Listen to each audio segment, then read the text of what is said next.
Nuit agitée à l'Assemblée nationale, où les débats se sont poursuivis jusqu'à 1h du matin.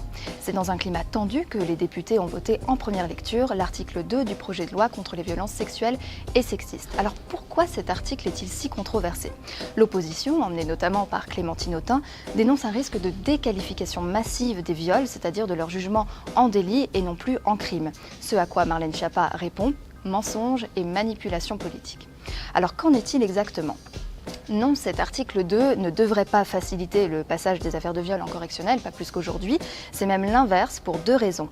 Première raison, les notions de contrainte et de contrainte morale et de surprise, qui sont constitutives d'un viol, pourraient être caractérisées par l'abus de vulnérabilité d'un mineur de 15 ans qui ne dispose pas du discernement nécessaire pour consentir à ces actes. Et donc ces éléments seront plus facilement pris en compte par le juge.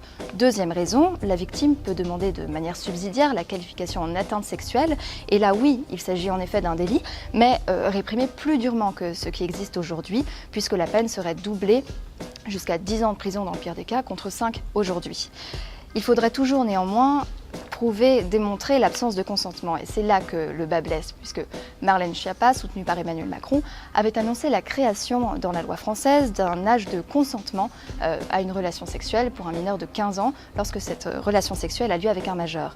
Face au risque d'inconstitutionnalité, le gouvernement a préféré reculer, ce qui conduit une partie de la majorité à estimer que le texte manque d'ambition.